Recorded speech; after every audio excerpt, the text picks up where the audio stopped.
दिल्ली धमाके के बाद अब जांच की जद में है अमोनियम नाइट्रेट, वही केमिकल जो खेती में खाद के तौर पर इस्तेमाल होता है, लेकिन आतंकियों के हाथ लगते ही बारूद बन जाता है। फरीदाबाद मॉड्यूल के जिहादी डॉक्टर्स ने करीब 3000 किलो अमोनियम नाइट्रेट जमा कर लिया था और किसी को शक तक नहीं हुआ। अब एजेंसियां ये पता लगाने में जुटी हैं क्या अल फलाह यूनिवर्सिटी सिर्फ एक मेडिकल कॉलेज थी या आतंक का नया अड्डा। देखिए हमारी ये एक्सक्लूसिव रिपोर्ट।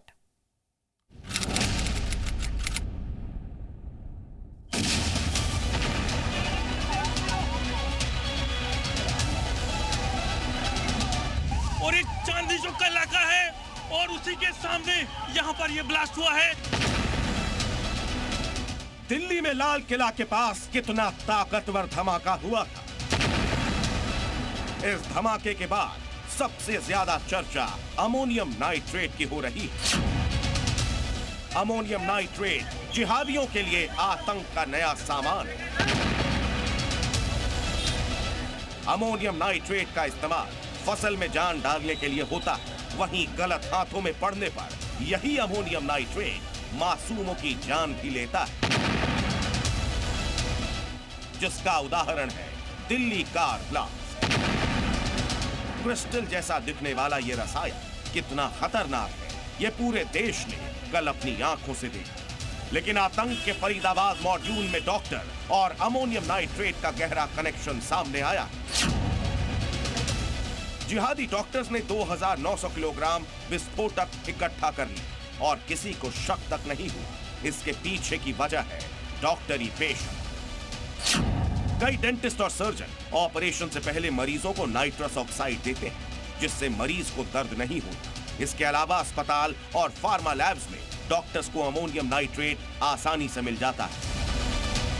यही वजह है कि doctor Umar, doctor Muzammil, doctor Adil और डॉक्टर शाहीन अल फलाह अस्पताल को कवर की तरह इस्तेमाल करते रहे और जिहादी मंसूबों को अंजाम देने के लिए अमोनियम नाइट्रेट जुटाते रहे।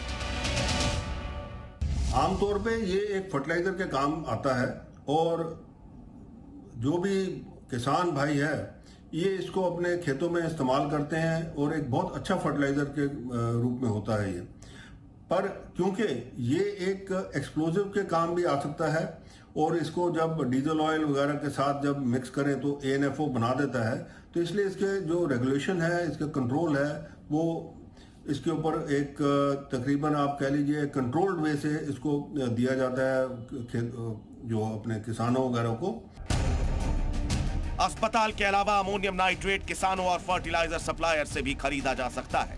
ऐसे में कयास लगाए जा रहे हैं कि आतंकी डॉक्टर्स काफी दिनों से अमोनियम नाइट्रेट खरीद रहे थे। पश्चिमी यूपी और हरियाणा में किसान अच्छी फसल के लिए इस रसायन का इस्तेमाल करते हैं। ऐसे में आतंकवादियों ने दिल्ली के पास फरीदाबाद को अपना अड्डा बनाया और बिना किसी की नजर में आए अमोनियम नाइट्रेट की बड़ी खेप जमा कर ली। ये जो डॉक्टर्स हैं इन्होंने तकरीबन 3000 किलो तो ये जो अमोनियम नाइट्रेट ऑलरेडी मिला है इनसे। और दूसरा जो गाड़ी जो थी जो जिसका अंदर ब्लास्ट हुआ है कल I-20, उसके अंदर भी अमोनियम नाइट्रेट ही था। तो इसका मतलब इनके पास तकरीबन 4000 किलो के तकरीबन होगा, जो जिसमें से कुछ गाड़ी में था और बाकी 3000 जो है वो पकड़ा गया। अभी आज और भी जो खबरें आई हैं और भी पकड़ी गई हैं। अमोनियम नाइट्रेट तब तक खतरनाक नहीं है जब तक ये फ्यूल के संपर्क में नहीं आता, लेकिन फ्यूल से मिलते ही अमोनियम नाइट्रेट फ्यूल ऑयल बन जाता है, जो डिटोनेट होते ही तबाही मचा देता है। आतंकियों ने अमोनियम नाइट्रेट का इस्तेमाल पहली बार नहीं किया है। इससे पहले नवंबर 2007 में उत्तर प्रदेश कोर्ट ब्लास्ट में इंडियन मुजाहिदीन ने अमोनियम नाइट्रेट का इस्तेमाल किया था। जुलाई 2008 में भी इंडियन मुजाहिदीन ने इसी रसायन से दिल्ली, बेंगलुरु, अहमदाबाद, जयपुर बम ब्लास्ट की। 13 फरवरी 2010 में पुणे जर्मन बेकरी ब्लास्ट में भी अमोनियम नाइट्रेट से धमाका किया गया। 21 फरवरी 2013 को हैदराबाद धमाके में भी अमोनियम नाइट्रेट वाले बस का ही इस्तेमाल किया गया। इसके अलावा 4 अगस्त 2020 को लेबनान में 2750 किलो अमोनियम नाइट्रेट से धमाका किया गया, जिसमें 2018 लोगों की जान चली गई और 7000 से ज्यादा लोग घायल हो गए। लेकिन फरीदाबाद में प्लानिंग लेबनान से भी ज्यादा बड़ी थी। क्योंकि यहां करीब 3000 किलो विस्फोटक इकट्ठा किए गए थे, जिनमें धमाका होते ही हर तरफ तबाही का मंजर ही देखने को मिलता। ब्यूरो रिपोर्ट, ज़ी न्यूज़।